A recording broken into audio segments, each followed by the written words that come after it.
Okay, sorry about that. Technical difficulties already. Thank you everybody for joining me. Episode 82.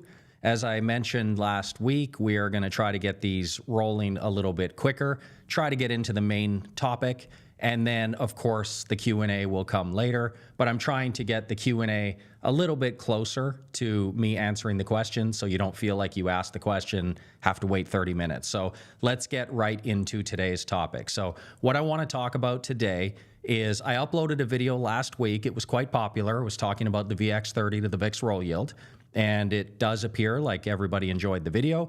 And I'm basically breaking down my volatility dashboard. So we've started a new course. I'm just going to try to upload as many of those as I can and try to explain all of those metrics. But in showing you that video, there was one thing that came up, and I was actually quite impressed with the VTS community. There were several people who noticed something. So what I want to do, just give me 1 second here. Somebody mentioned that I opened a different stream. What does that mean? Do we have technical difficulties? Is something wrong already? It appears like there's quite a few people here, so this has got to be the right place. Interesting. Let me look at the YouTube just really quick. Everything looks fine on the YouTube side. All right, well, I don't know what that means, but I'm just going to go ahead and assume that we are all good to go. So if something's wrong, I guess I'll fix it later. But anyway, what I was saying is, people noticed something in that video, and I think this is a super important topic. So what I did is I edited that video down to a really short clip. I'm going to show you that clip, and when I show you this, I want everybody to be paying attention and try to leave in the comment section what you think is wrong with this video. And then I'm going to come back in a couple of minutes, unpack it all, clean everything up, and explain to you what I actually do when I'm doing my trading strategies. So let me go ahead and play this clip for you.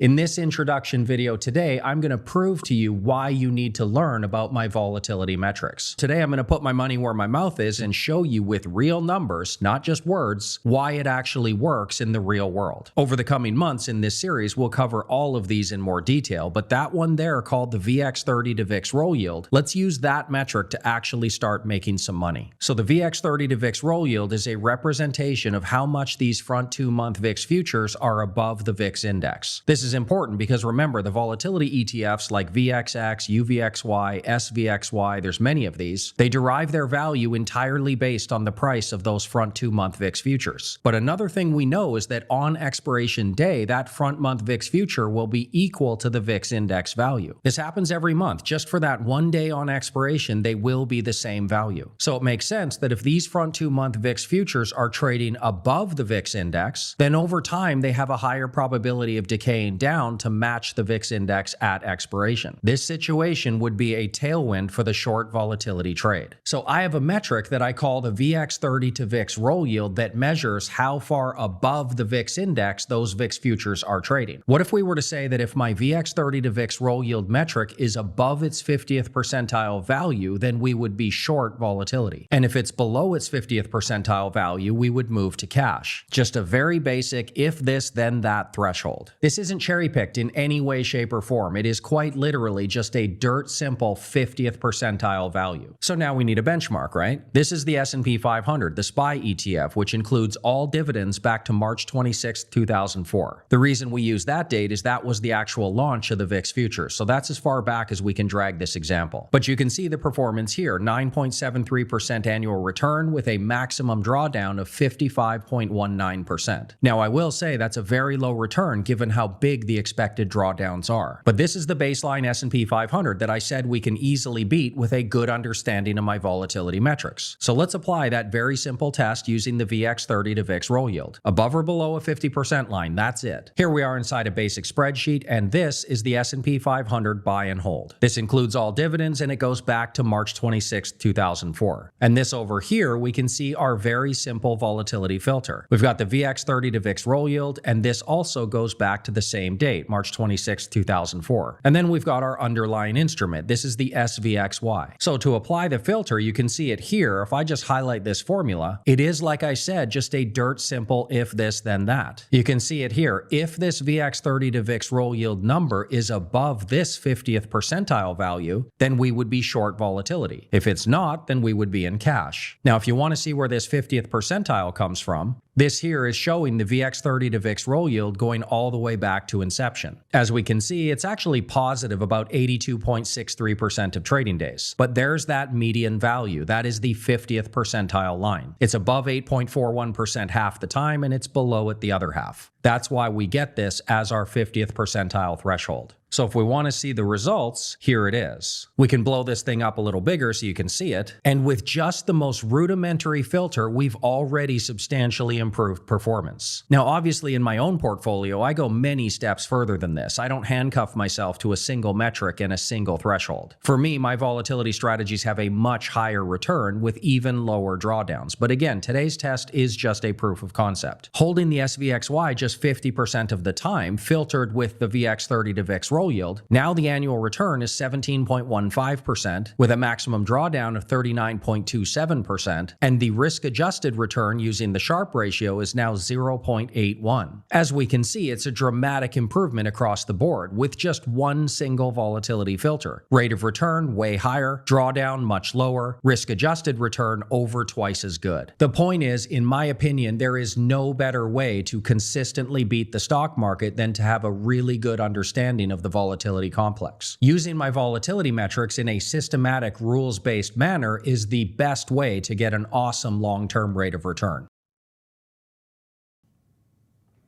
Okay, so there is the short clip from that previous video that I made. Now, again, like I said, I want the live streams to feel a little bit more interactive. So I've been watching the comment section. Did anybody pick up on something that could potentially be wrong with that test?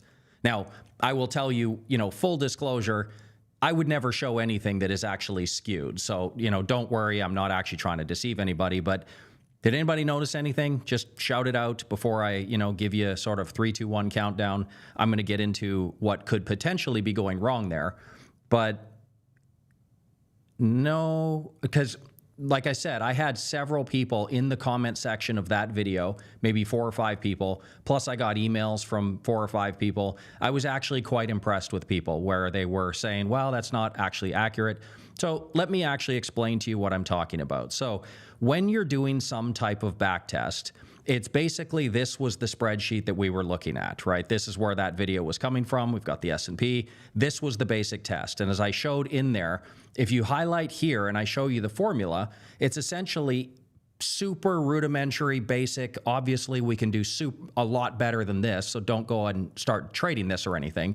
But if this value for the VX30 to VIX roll yield is above the long-term 50th percentile, then it would be short vol. Otherwise, it would be cash, and you can see that you just go down and it's a very basic in or out system.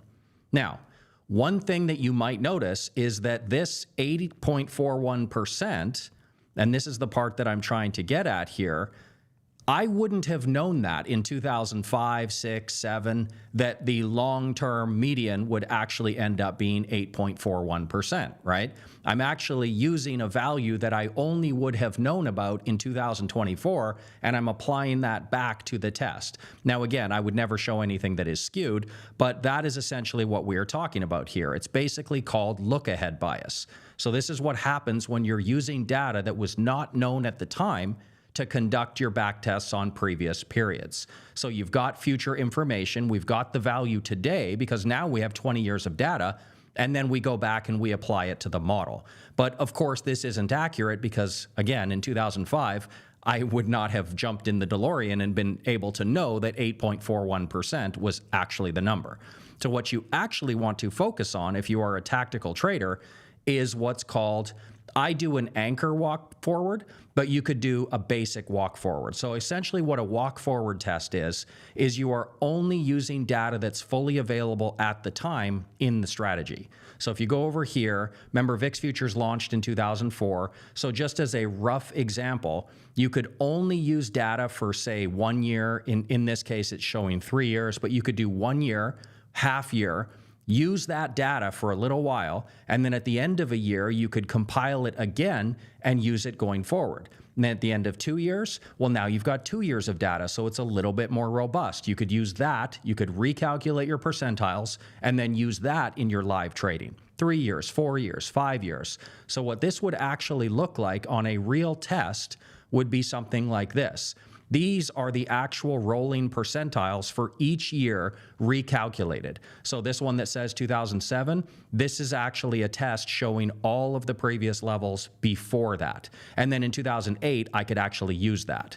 So apologies for the scrolling here, but if you look, 2005, for example, here's the signal. If I highlight the formula, you can see it's saying if this value for the VX30 to VIX roll yield is actually above this value, then in 2005, I can use that number.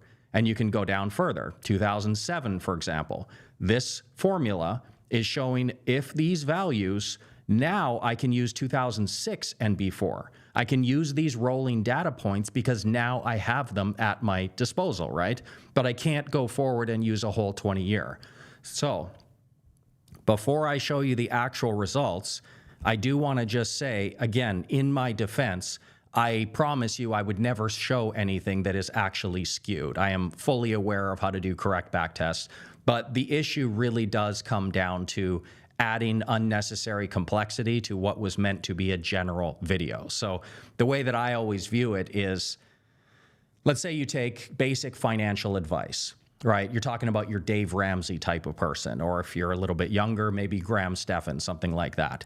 These people are talking about basic, super low-hanging fruit financial advice, right? That most people, you should probably know these things anyway, but don't buy brand new cars. Don't overspend. Make sure you pay off your high debt credit cards. All of these basic things. But this type of message applies to millions of people. So they can get massive audiences watching their videos.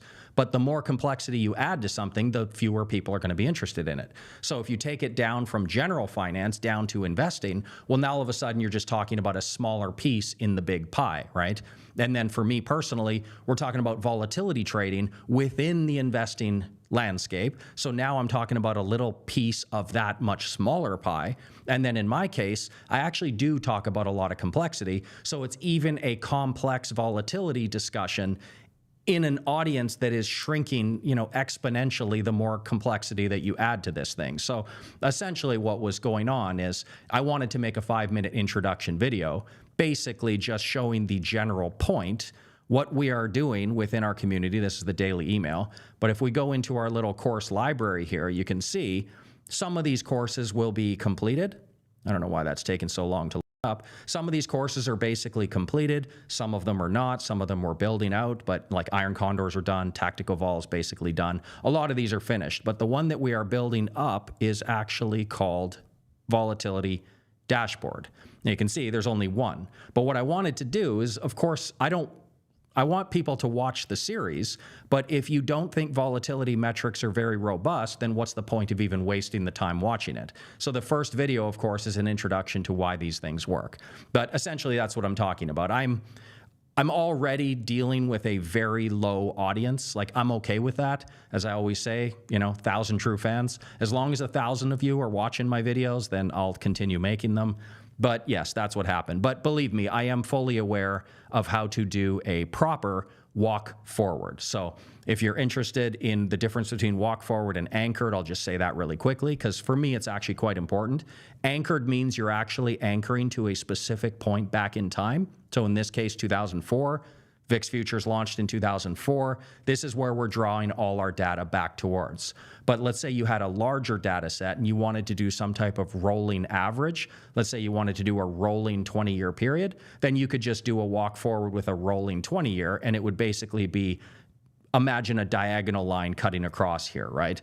The reason that I actually do an anchored right now is because it might sound like 20 years is a lot of data, going back to 2004, 2007 in some cases for these volatility metrics. It's actually, in the grand scheme of things, not that much data. So for me personally, I think a good 25-year period might be good. Like once we get 2029, I might reshuffle this.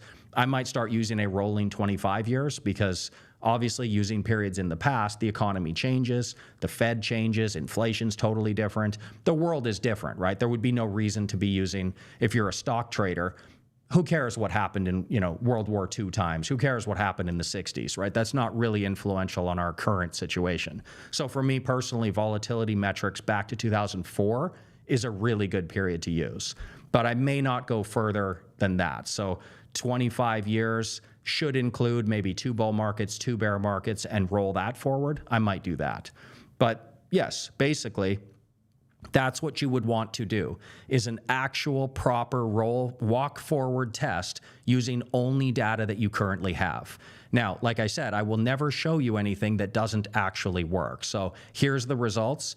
More important to compare it to the actual benchmark. So this blue line is the look ahead biased test that I showed in that video. The green line is the 1-year walk forward doing it correctly, the way that I do it with my actual trading strategies. And you can see the green is a little bit worse off early on. This is because, of course, it's not very robust data if you're just using 1 year, 2 year, 3 year, but eventually it sort of kicks in and it starts to actually work pretty well. And you can see it even surpasses and does better. So the proper 1-year walk forward test is actually a little bit better than the one that a few of you did notice is slightly biased. Now, again, I would not have posted the video if it was completely biased. I knew the results because I already did this, but talking about all this adds another 10 minutes to the video, and I didn't want to do that. But you can see rate of return is even higher. Same drawdown, didn't skip any of those, but risk-adjusted return is actually a little bit better. So that's what we are talking about, that the way that I do it within our VTS strategies is, of course, I do it correctly. I've been doing this for 18 years. I'm fully aware of all the biases and the curve fitting and overfitting, and I avoid doing all that. That's why, for me personally, my strategies live trading, they do perform as good or sometimes even better than the spreadsheets that they are based on. And this is why, because I'm aware of all these things and I do it correctly. So I input all my data, 10:30 around, I wait about an hour and then I input all my data, and all of that is constantly being reshuffled going backwards with the data I have to do the next trade signal. So it is a proper, as I said, anchored walk forward test. So, but I don't want to discount the fact that many of you noticed that, and I was actually quite impressed by that because I wasn't really expecting that. I was more thinking people would just be like, oh, wow, one single metric, just 50%, and it's already crushing the S&P. I was not expecting the pushback, but that's good. You should challenge people when you see things that are not right. So good for all of you. Credit to the VTS community. All right. So now let's get into the Q&A. You can ask me about what we talked about, of course, but I'm going to be tracking the comment section, and you can ask me anything you want. If you do want to do a little off-topic stuff, I mostly work. I'm a super boring person, but if anything there jumps out at you, feel free. Okay. We'll go back to this one right here. Let me ditch this. Blank screen. Okay. Have you ever compared performance in a backtest where someone, rather than buying the ETFs in your strategies, sells cash-secured puts on the according underlines? There's another one. For simplicity, we could assume that if we get a sign while we're still in the trend, that we would sell the shares after they reach the previous option's strike price. So no, what I would say in general is these are two completely different strategies. I mean, technically speaking, you could, like a short put option like you're talking about, maybe directionally is the same, but I wouldn't want to mix these two, because once you start dealing with assigned shares, selling covered calls, dumping the shares, I consider that a completely different strategy. And especially when you're talking about something like our tactical volatility, where yes, technically speaking, you could do that, where instead of, say, being in the SVXY long the ETF, you could start trying to do some type of premium collection instead. But I wouldn't want to waste the opportunity because, of course, you know that I also have the Wheel of Fun where I'm selling VXX put options, basically doing that already, but I'm doing it as an overlay because those are completely opposite risk factor, right?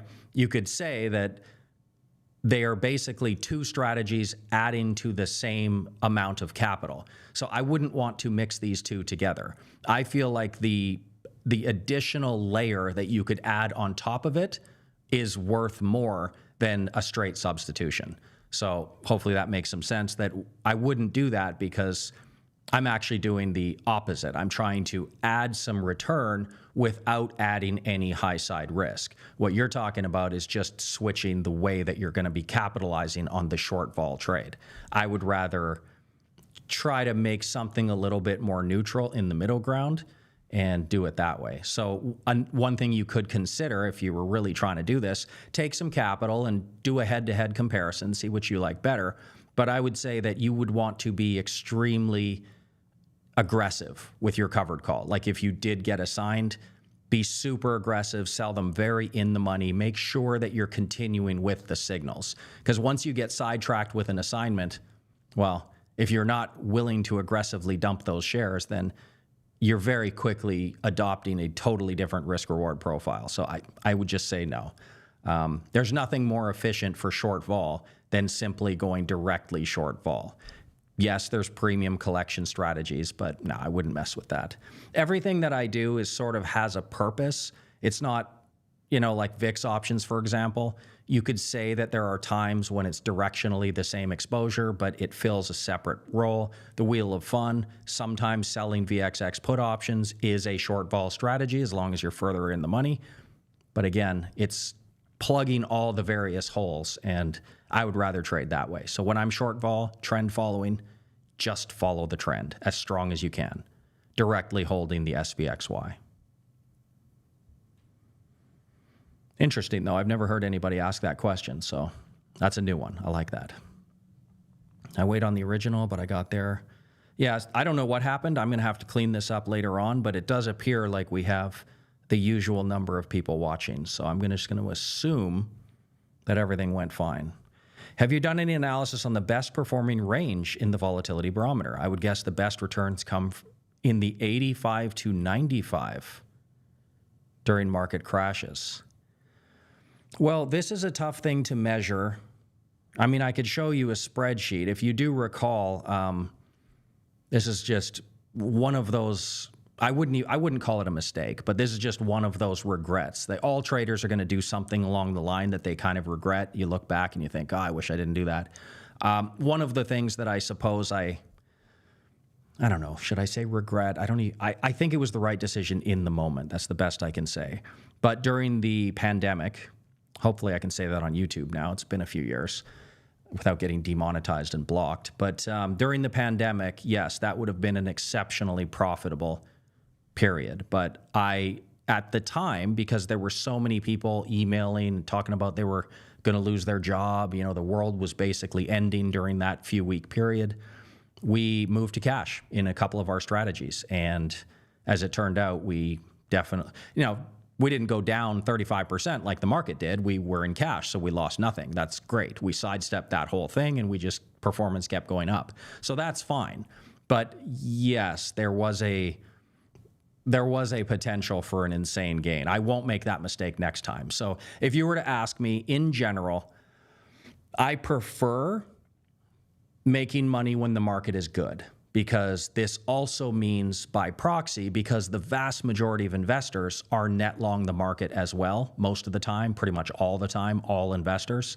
So I would prefer to make my money trend following during good times, and we can do really well during those periods.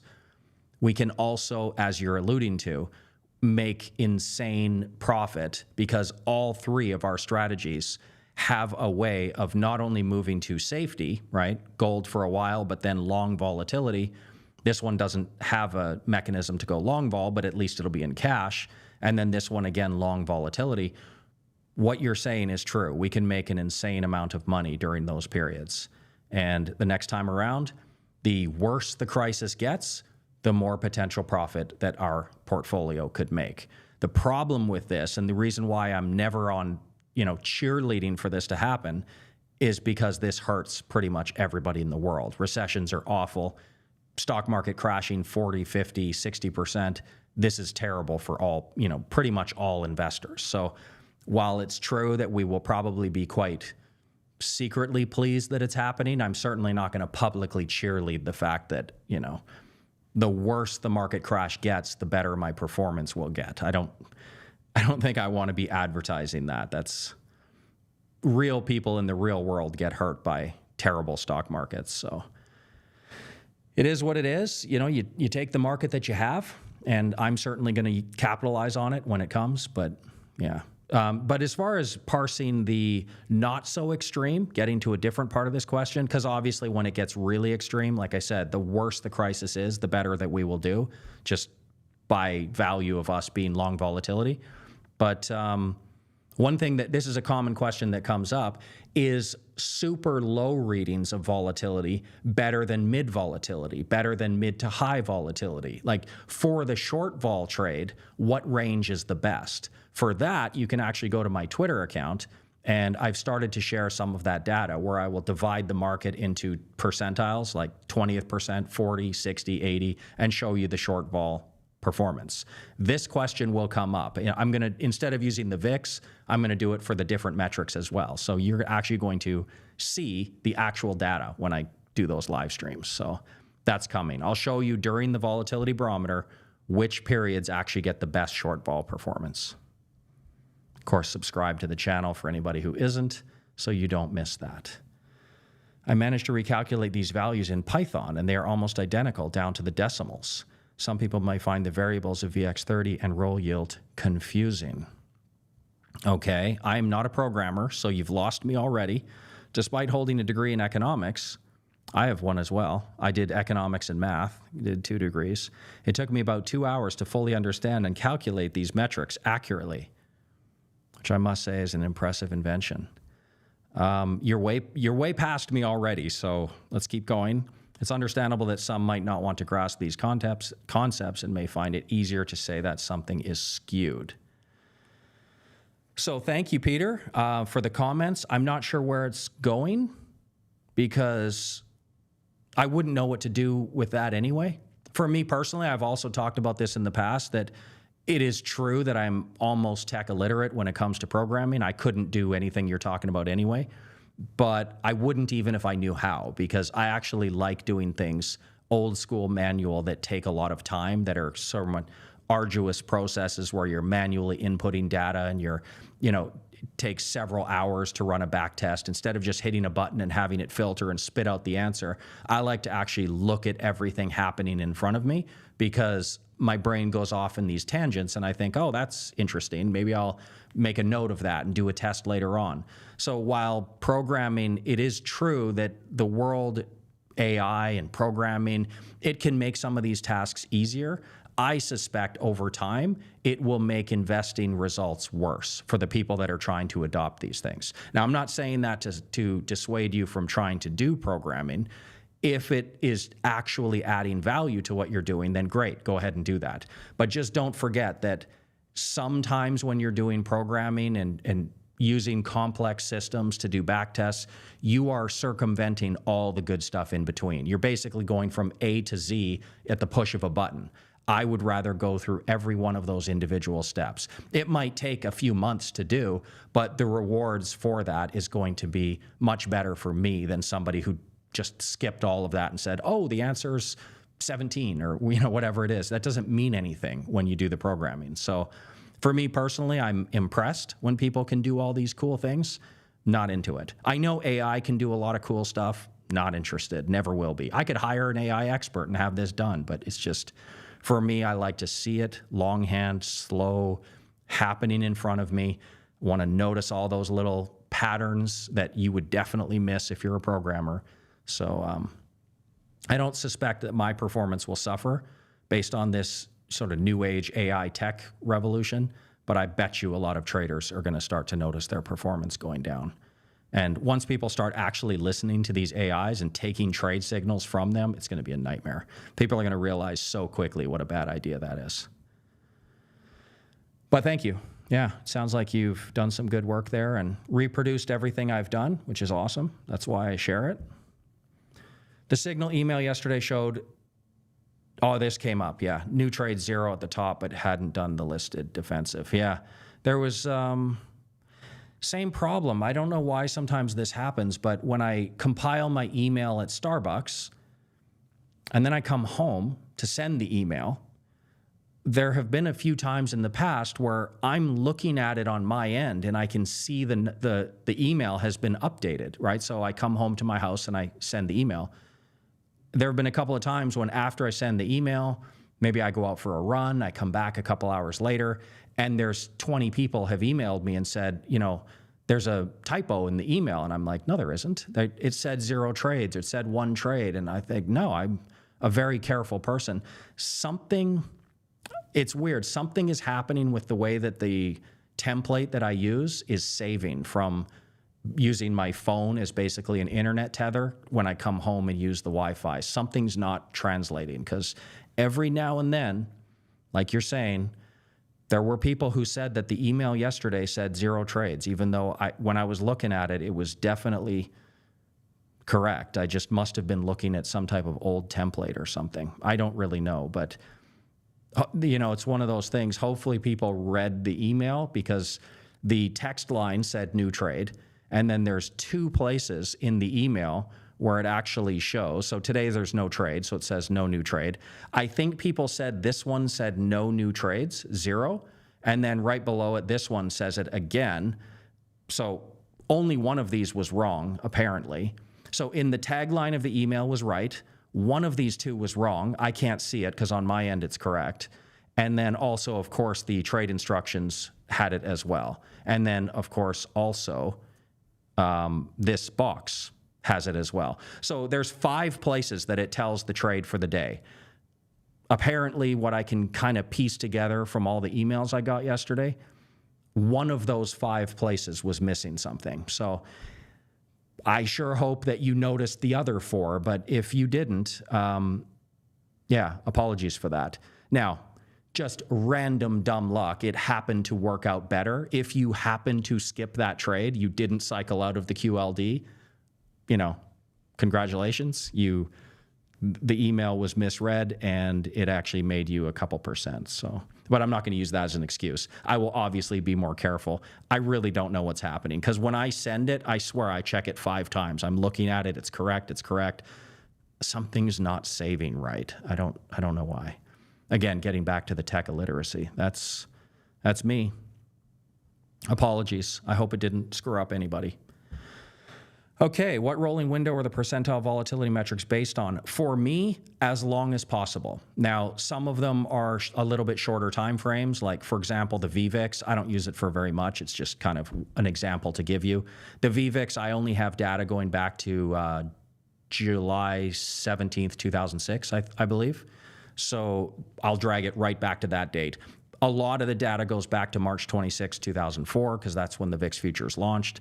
And I will always use the longest data set possible, because, like I said, 20 years might sound like a lot, but it's really not. You're talking about the bull market in the mid-2000s, and then obviously the financial crisis, bear market. Now we've been in a really long bull market with a couple of major crashes. So now we've got a 20-year data set that's really pretty robust. I feel like, you know, the COVID crash, the Q4 2018, the Volpocalypse, the flash crash, that's good data to have something that shows a flash crash, a financial crisis where the VIX went to, you know, in the 80s. And then we've got the bull market basically in the mid-2000s. It would be really nice if we could go back another 5 years and include the .com, but we are not so lucky. The VIX futures launched in 2004. So everything you see is basically dragged down to the maximum. Like I said, I might cap that when we hit 25 years and just do a rolling 25, because perhaps the direction we're going, I've mentioned this many times, I think the investing world is going to get a lot more difficult going forward. Bonds are not providing much protection these days.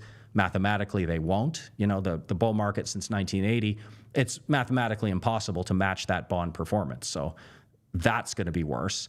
And we're at all-time highs in the stock market, so that could be worse. I'm not sure the mid-2000s will be useful in 2035, 2040. So I might start using, instead of doing an anchoring walk ahead, I might actually do 25. Okay. In your recent videos, I noticed you got out of a QLD, but it seems you have bounced back. Can your vol metrics help in such quick reversal scenarios to get back in the right time? No, what you're talking about is basic whipsaw. So this isn't a function of my strategies. This is just basic tactical investing. So what you're talking about is this. And you can see the threshold between QLD and XLU utilities, basically aggressive NASDAQ or safety positions, we are right on that threshold. So you can see day to day, it really doesn't take very much to bounce between the two. Fortunately, this one has not been bouncing around because I use 3 different tactical strategies with 3 different threshold levels, with all 3 of them using different volatility metrics and all 3 of them using different asset classes. So I'm trying to get 3 trend following strategies that add diversification to the overall portfolio. That's why they all have to be different.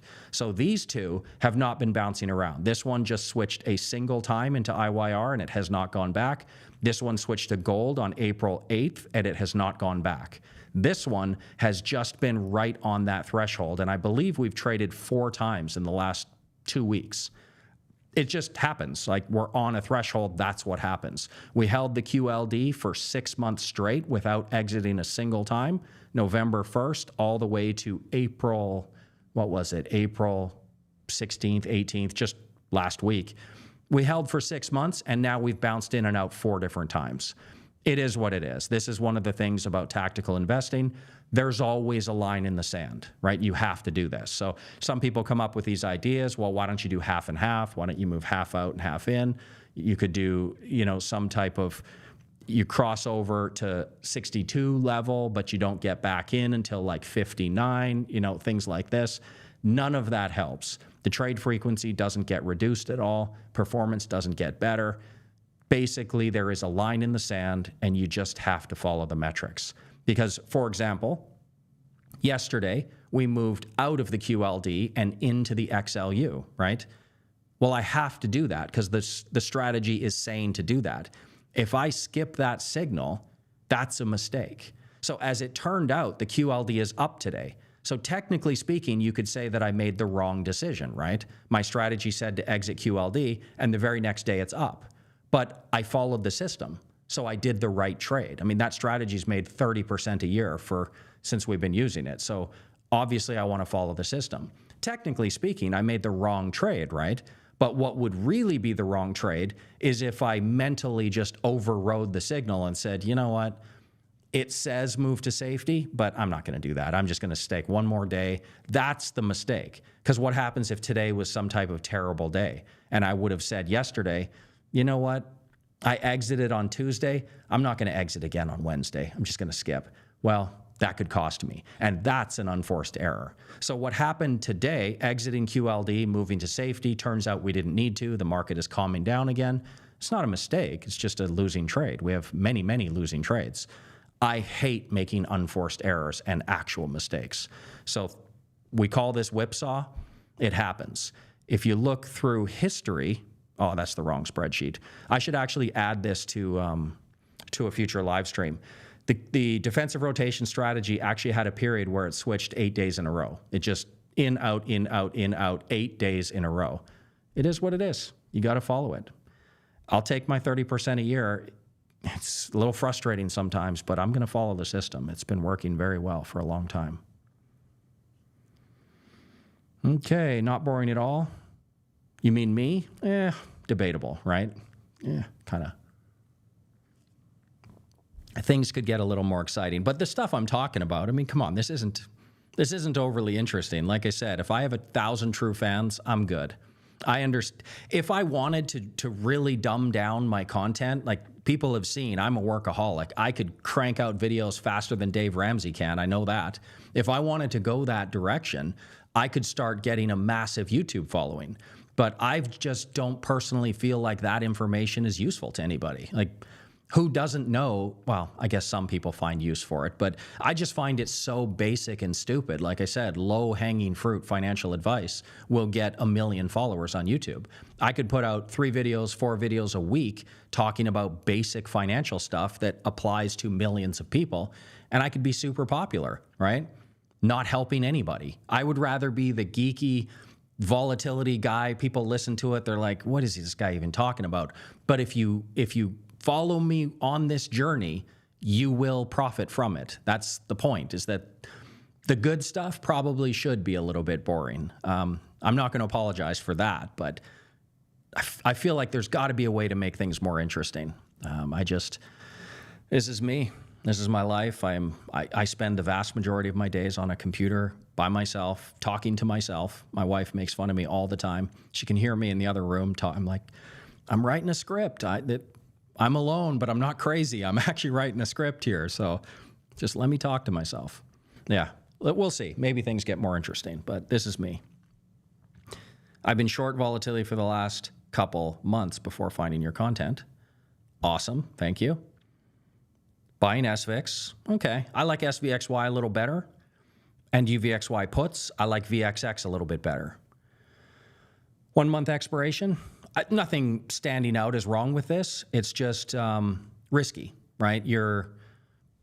Whenever you buy SVIX instead of SVXY, you're dealing with something that moves quicker, so that's risky. And then you're dealing with UVXY, which is riskier than VXX, like what we do. If you want to see an actual visual of this, I send out the trade signals, and we use SVXY in our strategy. But down here, of course, we have a large community of Europeans, and sometimes people are just in an account structure that they can't use the ETFs directly, or maybe they just don't want to. Options are actually more capital efficient anyway. So I also give stock replacement instructions as well. Now, gold is not a super high performer for us, so whenever we're in gold, I just say cash for the stock replacement people. But if we're in the SVXY, I actually send out VXX stock replacement, which is basically in the money, roughly 0.6 delta long VXX put options, 100 to 130 days out.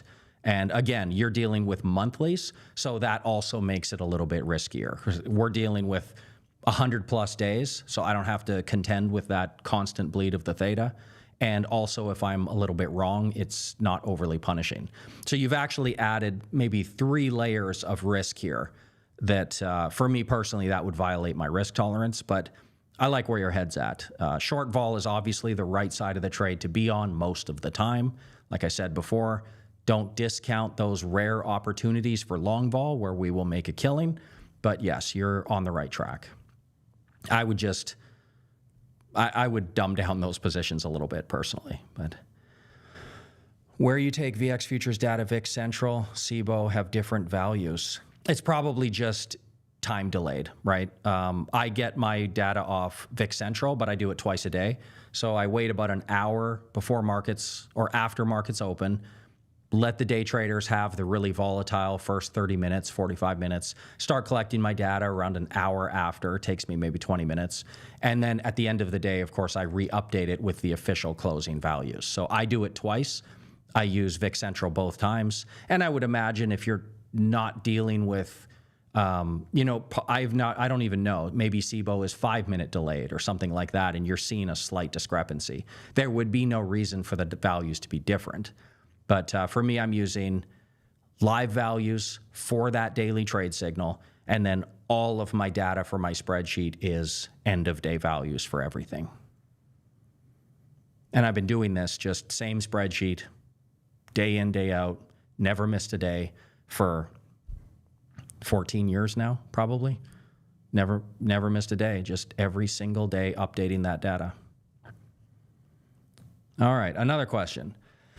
When you make the backtest, do you use fixed portfolio amount instead of constant rebalance? I mean, fixed contracts, not percent of the current account value. I use both. It depends what better represents the data set. So for example, if you're doing an option strategy, it is very unlikely that a person should be daily rebalancing, right? That would be extremely inefficient. So if I'm doing a backtest on some type of vertical spread system, right? Some type of layering system, I would just use the contracts at entry and exit and use those prices. But if you're talking about trend following short volatility, you're dealing with something that you really do have to at least do a weekly rebalance, right? The basic example is if you short the VXX From the day that it launched, which split adjusted, it goes up to $1.6 million. If you were to have shorted it on January 29th, 2009, you are now at a 99.99% profit after, 19 years. Congratulations, you've doubled your money in 19 years. Clearly, you have to do some rebalancing, because if you do a daily rebalancing short VXX, you obviously have to worry about the spikes along the way, but it's going to make you, a double-digit rate of return every year. So you're going to make far more money rebalancing. So again, using an example, we entered the short vol trade on November 1st, 2023. That's 6 months. When I'm doing a backtest of that system, like we don't need a backtest because these are all live trades, but if I was doing a test going backward, I wanted to compare something, I always use VXX for those comparisons as my baseline. And sometimes I'll even use the underlying index instead of the VXX, because sometimes it doesn't track its indicative value. So I'll use the SPVIX STR index and the daily change of that. But yeah, you have to do daily rebalancing for that, because obviously, the longer you are in a short volatility trade, the more that the gearing effect, the beta slippage, all of these things start to come into play. So I always, for trend following, I will probably use a daily rebalanced. For option strategies, probably not. Nobody does that. It's like, practically speaking, who does a daily rebalance? It's add 0.3 contracts. You can't do that. So learning a lot from you, mate. Thank you. Appreciate that. Can you tell us is the 60 to 80th percentile VIX value? Do you want me to open a spreadsheet? Let me just go by memory here. 60 to 80? You're testing my memory here. I'm going to say, before I open the actual spreadsheet, I'm going to say 1850 to 2420. 60 to 80th percentile on the VIX going back to 1993. 1850 to 2420. All right. Let's get a spreadsheet out that will show this. So I hope this is the right spreadsheet. We don't need VXX stuff. What are we looking at? VIX since 1986. Here we go. 20. I was a little bit wrong. When is this? This is going back to 1986, though. What did I say? Since 93. All right. Let's get you the visual you want. So essentially, yeah, I was right here. I said 2420, but I was a little high here. So the 60 to 80th percentile, there you go. 20 to 2450. I don't know what you need that information for, but there you go, my friend. I can actually if you ask me stuff like this, I can just give you the whole chart. Just email me. I'll send it to you. All right. How long have we been going? Remember, I have to cut these at an hour. More live streams, shorter is better for everybody. Only the real hardcore VTS lovers can do 3-hour live streams. We've done some of those, but those days are over. Okay. What's your advice for a beginner like me who knows nothing about volatility? Wow. Can I just punt on this question and say, follow my work? One of the reasons why we do courses is for this reason. So you'll have to forgive me here. Obviously, I will have no choice but to plug what we do here, because this is exactly what I'm doing. Some of what we have put together in our community is higher level stuff. So perhaps what I was talking about today might be a little bit high level, but there are other things as well that you can kind of dive into. Some of these I haven't started yet. We just started the ETF landscape one. We just started the volatility dashboard one. What have we got up here? Versus total portfolio. It's got about 8 in there. Yeah, I would say You're probably starting at a good time because the course that I just started last week, that first video was just the intro video. But like I said at the tail end of that video, I'm going to start at the basic and move towards complexity and be explaining the volatility metrics. So step one, video one, probably next week, maybe later next week, it'll just be explaining the VIX futures term structure. And that the second video will be just simply explaining that volatility ETPs don't track, supply and demand doesn't mean anything. If somebody buys $1 million of UVXY right now, it doesn't do anything to the price. They track underlying indexes. That would be video 2. Video 3 might be M1, M2 VIX futures, just that. Video 4, you get the point, right? Moving towards complexity. So you can follow every week, right? There's probably going to be a new video every week for that series until we're finished. I would say it's a good time to start watching those videos. Now, I will upload them for free on YouTube, so you don't have to sign up to VTS, but if you sign up to VTS, of course, you get the trade signals as well. You get the daily blog that I'm going to be talking about them in detail. There is a free trial, so I don't know if that's a shameless plug. I didn't do any advertising today, so there you go. Sign up to the free trial. See what you think. All right. Here's another one from Alberto. Another question. You create your own metrics. How are you building them? Just understanding the volatility complex, watching patterns, trading millions of different strategies at the same time, noticing things, honing skills, do more of what works, less of what doesn't. You just have ideas along the way. This is, again, why I went off on that side tangent about be careful automating things.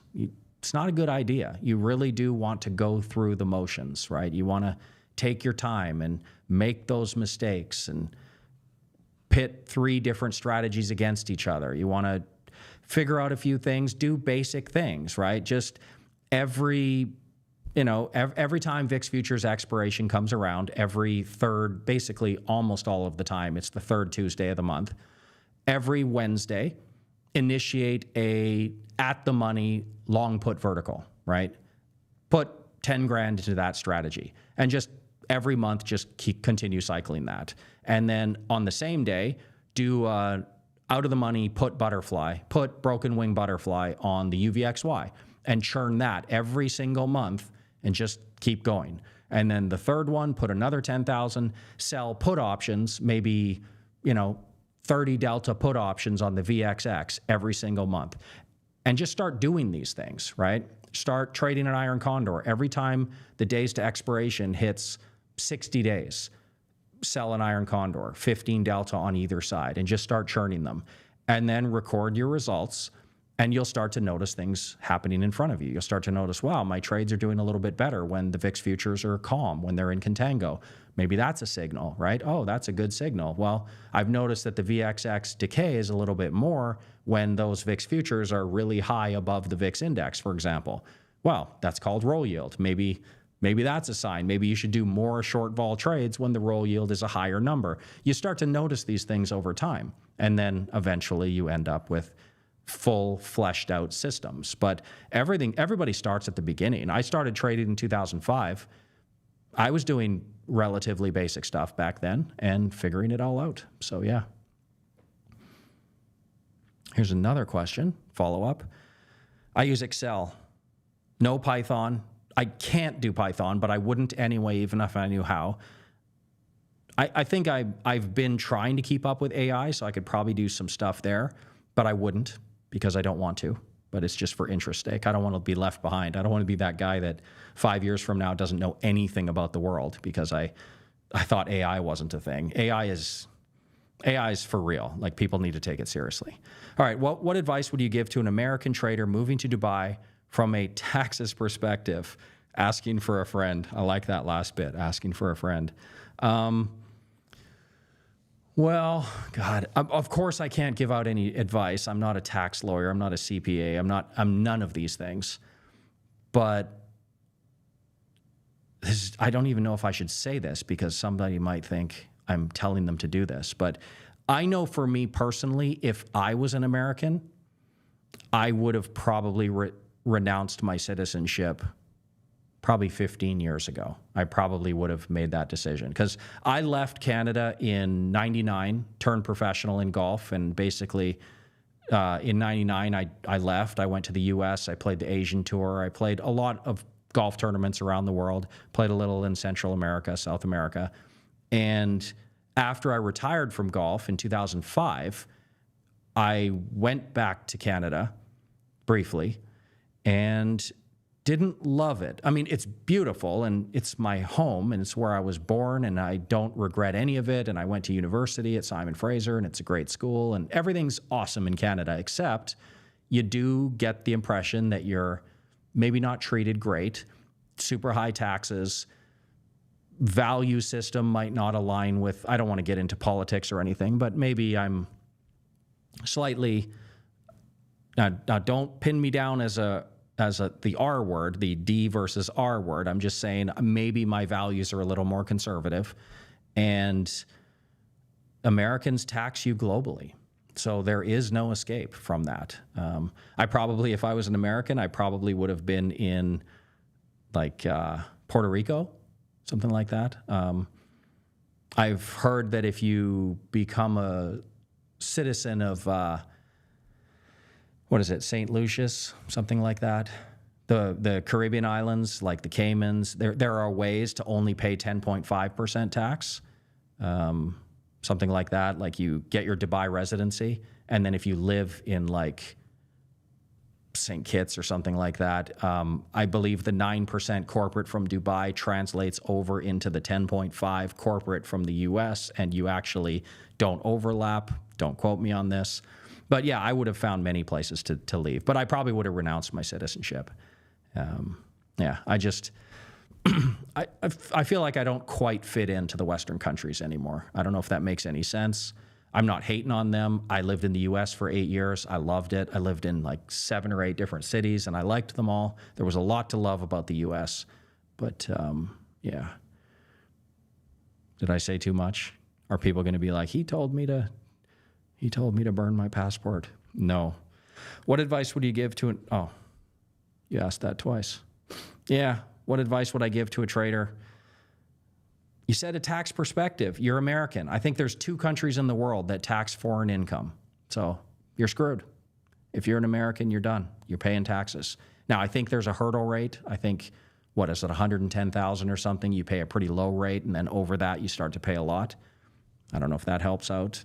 I'm not advising you to make less money, but yeah, it's rough. I'm Canadian, so fortunately when I left in 2006, basically full-time left, I just left. That's it. I'm just gone, and I visit Canada all the time. I've probably gone back 30 times, visit my mom, visit my family, and I go back for a couple of months at a time sometimes, take the wife. She loves it. We go to the wine country in Okanagan and Vancouver. There's nothing wrong with Canada. It's just, do I want to live there full time and give the Trudeau government that much money? Yeah. Values are a little bit different. I won't say better or worse, just different. I have a similar tactical strategy. You change instead of... Okay, I have a similar strategy tactical when you change instead of limit 65, for example, market safety, but when 70 or 75 get into safety.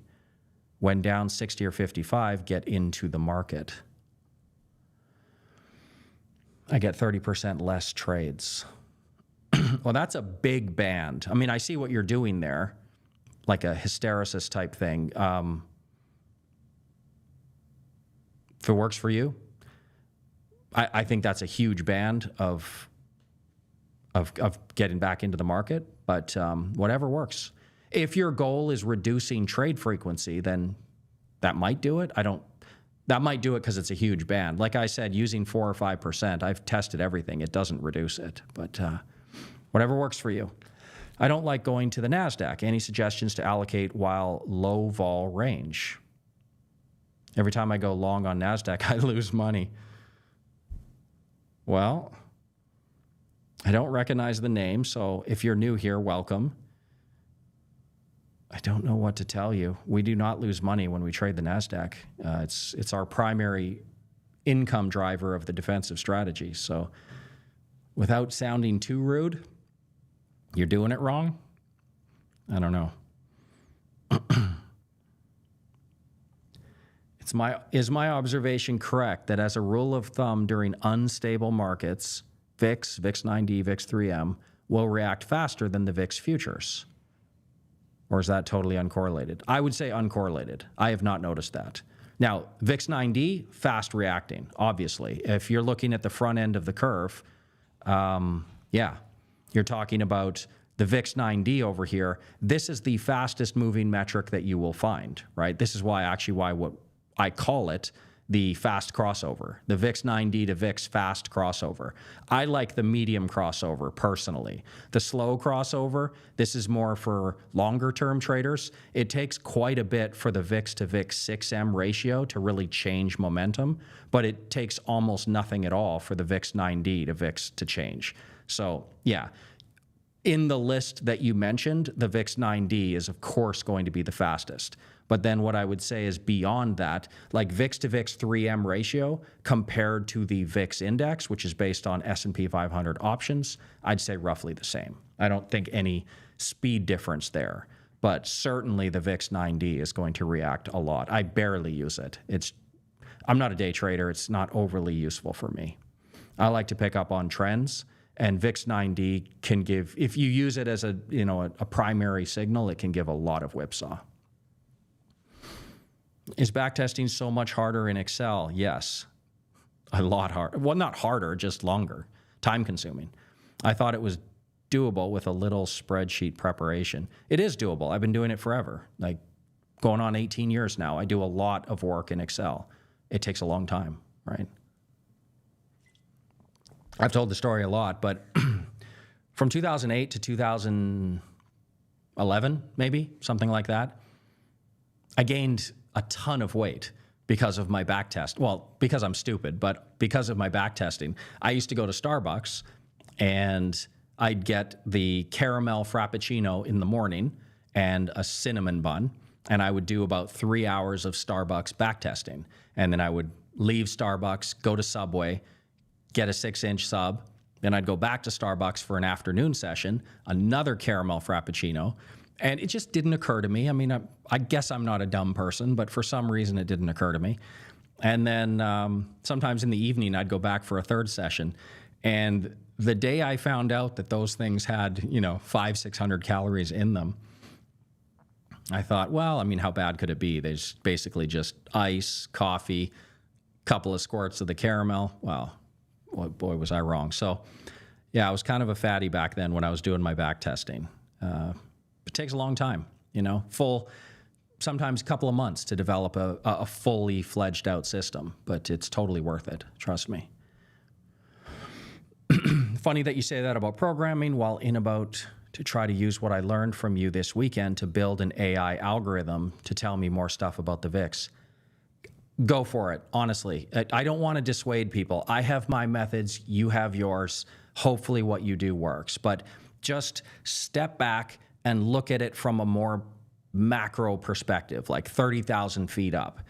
Is it useful for you to skip over all of those little steps in between that is really where the learning takes place? The learning isn't, okay, I have an idea for, just random example, like I have an idea to sell 30 delta put options on the VXX every 14-day cycle. Repeat that. Here's how much money I'll put in. I'll give it a 50% stop loss. Run the numbers, right? I'm quite sure at this stage in 2024, there is a computer program somewhere that you could just type all that in, hit the button, and it spits out, this strategy makes 13% annualized. It has this Sharpe ratio. It's, here's how much variance you can expect, maximum drawdown. There it is, right? Plotted against the S&P, done. I'm sure that exists, but the strategy isn't that. Like, that's only the initial input. By the time I'm done all my testing and, 2 or 3 years of live trading, the system itself is going to look completely different from that because I'm going to be learning along the way. I don't want to know check or X, right or wrong. I want to know why. I want to watch it happen. I want to go on 10 different tangents along the way. I just feel like that's the good stuff. like I said, even if I could program, this is not one of those things like I'm trying to justify it, right? Hard to say because I can't program, right? It's like these people that say, oh, I would never buy a Lamborghini. What a waste of money. Can you afford one? Because a person who can afford a Lamborghini can say, I don't want a Lamborghini. But a person who can't afford a Lamborghini and them saying, I don't want a Lamborghini, really? Or is it just because, you can't get one? So same thing, programming. I can't program, so very convenient for me to say this. But I'm telling you honestly, like really, from the bottom of my heart, I don't want to program. I don't want to automate. I don't want to make my spreadsheets auto-update. I just like doing my methods. They work just fine. But I don't want to dissuade you. If you want to do an AI system and, you could make it talk to you. You could use somebody else's voice. You could AI the whole thing up. It would be amazing. Would it get you the best results? I'm skeptical of that. All right. Okay, where are we at? There's too many questions and we are over the hour.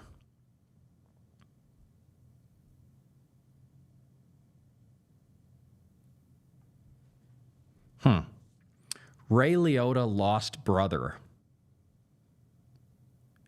Are you implying that I look like Ray Liotta? And is it Ray Liotta or Ray Liotta? You talking about the actor Ray Liotta?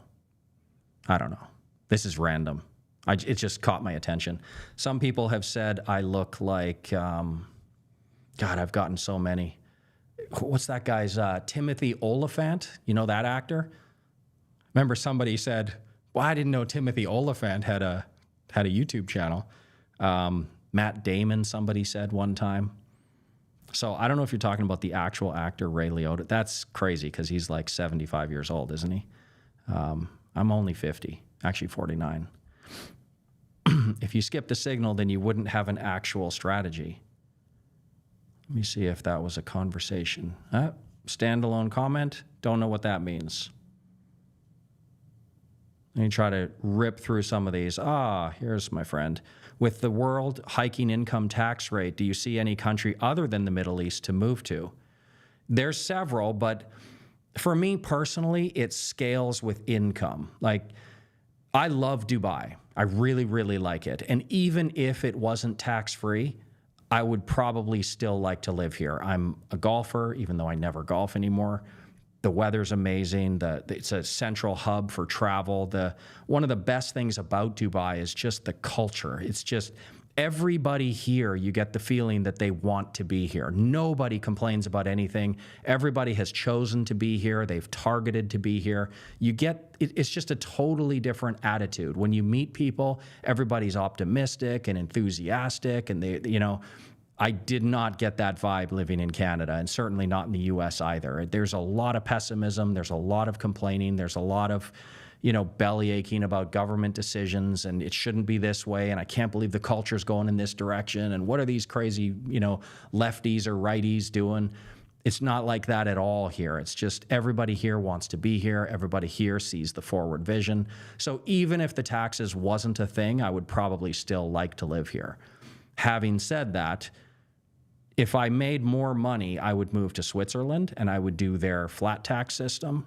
I think if you pay 200,000 euros a year, basically flat tax income, I think Italy would be a great place to live for me personally, especially for my wife. If she's listening, she's like, yeah, let's go to Italy because she's a wine sommelier. But I think it's 100,000 euros. So that's kind of, it's fine. That's way less than my Canadian taxes would be, but it's still not free like Dubai. Singapore is good. Places like Thailand, of course. All the Caribbean islands, like all of them have super advantageous taxes if you like beaches. And they're actually more developed than people think too. Like they're actually pretty nice there. You could do places like, you could do Panama. It's a territorial tax system. I was a resident there for a few years, and you basically only have to stop in once a year to just flash your passport, so that's pretty cool. It's one of the only, I think there's only 5 of them that function as a fully territorial tax system. Where else? There's a lot of good places. Ireland, I've heard, has ways to get your taxes super low. What am I missing? God, there's lots. Places like Montenegro, obviously Monaco if you can afford it. Yeah, there's plenty of cool places, but the Middle East is great. Like, it's just culturally, like I said, it's just the people here are awesome. If you're a very conservative person, you could consider Abu Dhabi. If you're more liberal, like you like beaches and sort of the Instagram vibe, you know, Dubai's like that. It's very liberal. You can pretty much do whatever you want here. I'm very optimistic about Saudi Arabia in about 15 years. So maybe you could jump the gun and go snatch up a bunch of real estate there. Yeah, tons of places. I'm not the guy to ask those. So I'm very specific on what I wanted. It's basically like a menu. I always say, like, you don't have to stay in the country you were born, right? It's like a menu. Pick and choose what you want and go there. We have a global community. You don't have to stay where you lived. And yeah, Dubai's awesome. I can't find really many downsides to it, to be honest. I've only lived here for a couple of years, so who knows? But I just love the vibe. Everybody here is so optimistic and positive. It's crazy. It's really weird, actually, being in a place where there's literally no complaining ever. When is the best time to actually apply the full strategy live? Wait for VIX to get under 13. Oh, we don't do that. We're always trading. We always have methods of staying allocated. The point of investing is to keep your money allocated all the time. If you're going to be doing these strategic targeting things, yes, they can work. I've heard people talk about stuff like this, like wait for the VIX to get to a certain level and then sell some, you know, out of the money vertical spread or something. You're not going to get many occurrences if you do things like this. I like to be in the market all the time. And cash is an active position. So sometimes we're in cash. I still consider that I'm in the market. I'm just happen to be, cash is better than the alternatives, but it is an active position. Yeah, I wouldn't target too much. Like you said, below 13. Boy, you're really not getting very many occurrences if you start dividing the market like that. Okay, too many questions. There's so many questions. Good problem to have, but can I cut it and then we'll just do another one soon, like next week? I have another topic already in mind. So yeah, thanks everybody. Make sure you give the video a like on the way out. Again, I forgot to say that at the beginning. So for the few of you that made it this long, make sure you give it a like so YouTube thinks I'm popular. And we will be back very soon. I'll think up another topic and next week.